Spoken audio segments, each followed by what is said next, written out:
সেই আলোচনাটা আপনাদের সাথে ডেফিনেটলি করতে চাই, এখনই করতে চাই।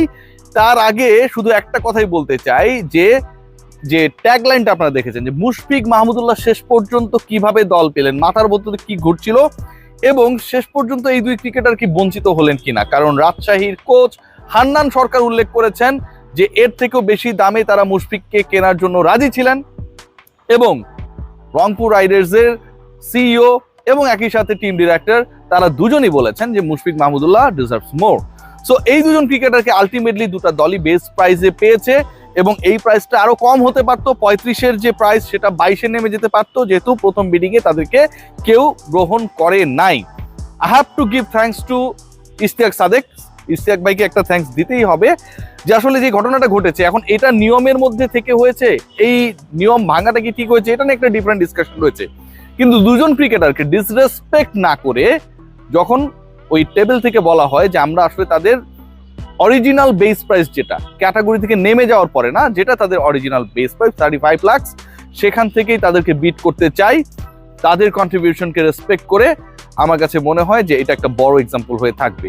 আবার একই সাথে যদি আপনি মনে করেন যে আসলে নিয়মটা কেন ভাঙা হলো, এই নিয়ম কেন ভাঙা হলো সেই প্রশ্ন যদি আমরা নিয়মের মধ্য থেকে করি, তাহলে এটাকেও আসলে সমর্থন করা কিছু তাই যে নিয়মটা আসলে তো ভাঙা উচিত হয় নাই।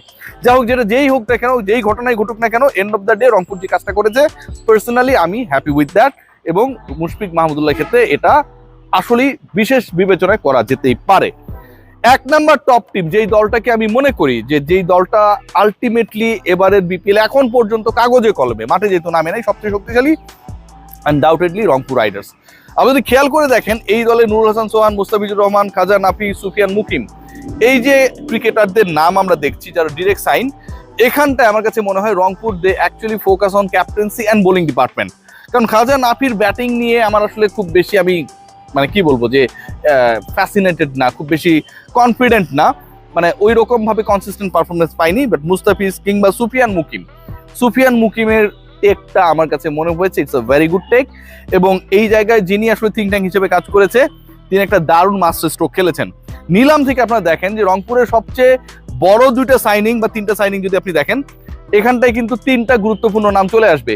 লিটন কুমার দাস, মাত্র 70 লাখ টাকায় আপনি তাকে পেয়েছেন। অনেকের বাকেট ছিল যে 1 কোটি হলেও লিটন কুমার দাসের জন্য বিডিং এ যাবে, কিন্তু শেষ পর্যন্ত কেউ যায় নাই।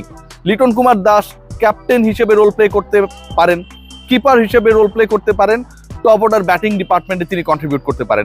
ক্যাপ্টেন্সি নুরুল হাসান সোহানি করবে, কিন্তু মাঠে আলটিমেটলি অনেক ক্ষেত্রে এই হেল্পগুলো দরকার হয়। বরিশাল কেন টানা দুবার চ্যাম্পিয়ন হয়েছে? কারণ মাঠে তামিম ইকবাল ছিলেন, মাঠে মুশফিকুর রহিম ছিলেন, মাঠে মাহমুদুল্লাহ রিয়াদ ছিলেন। এই যে এক্সপেরিয়েন্স ক্যাম্পেইনাররা যখন একটা দলে খেলেন, তখন কিন্তু যে কোনো সিচুয়েশনে, যে কোনো মোমেন্টাম চেঞ্জিং এর যে ইস্যুসগুলো আসে, তখন কিন্তু ডিসিশন মেক করাটা ইজিয়ার হয়ে যায়।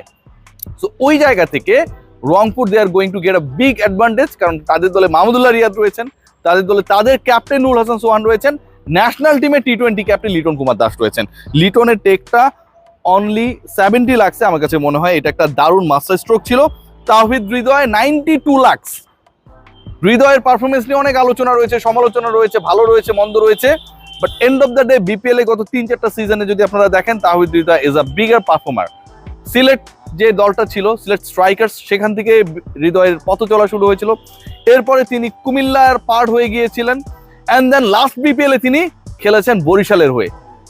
সবশেষ 3টা বিপিএল এ তাওহিদ হৃদয়ের ব্যাটে রান ছিল। So you need someone in the middle যিনি রান করতে পারেন, কন্ট্রিবিউট করতে পারেন। 92 লাখ টাকা রংপুরের কাছে খুব বেশি মনে হয় নাই। তাওহিদ হৃদয়ের পিক আমার কাছে মনে হয় এখানটা একটা দারুণ মাস্টার স্ট্রোক।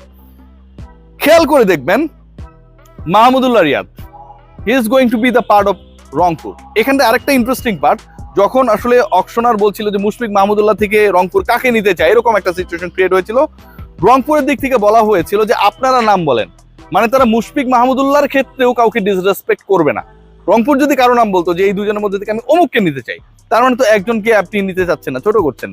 সো অকশনার নাম উল্লেখ করেছে যে এখন আমরা মাহমুদুল্লাহর বিডিং করছি, রংপুর বলেছে ইয়াস। যদি এটা হতো মুশফিকের বিডিং, তাহলে হয়তো মুশফিকও সেই একই দলে খেলতো। ফিনিশিং ডিপার্টমেন্টে আমার কাছে মনে হয় নুরুল হাসান সোহান এবং Mahmudullah Riyad is going to be exciting player. এর বাইরে সেকেন্ড গুড টিম আমার কাছে যেটা মনে হয়েছে, আপনারা যদি খেয়াল করে দেখেন, সেটা কেউ এটার সাথে দ্বিমত হতে পারে, আমার কাছে নোয়াখালী টিমটা যথেষ্ট ভালো মনে হয়েছে। নোয়াখালীর টিমে ভালো মনে হওয়ার কয়েকটা কারণ রয়েছে।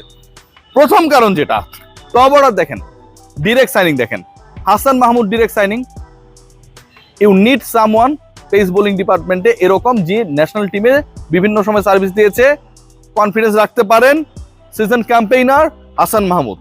সৌম্য সরকার এবারে বিপিএল খুব ভালো খেলবে। Johnson Charles, Kusal Mendis. দেখেন সৌম্য সরকার, জনসন চার্লস, কুশল মেন্ডিস যে কোনো দলকে ডেস্ট্রয় করে দেওয়ার জন্য, ইভেন সেটা যদি রংপুর হয়, ইনাফ। এই তিনজন cricketer, just imagine, Soumya Sarkar, Johnson Charles, Kusal Mendis, ভয়াবহ। বোলিং ডিপার্টমেন্ট আমি বললাম যে হাসান মাহমুদ রয়েছে আগে থেকেই। খেয়াল করে দেখুন পরবর্তীতে যারা রয়েছেন, মাহিদুল ইসলাম রয়েছেন, পারফরমেন্স নিয়ে সমালোচনা করতে পারেন, লাস্ট বিপিএল এ পারফরমার, ফিনিশিং এ 174 স্ট্রাইক রেটে ব্যাট করেছিল।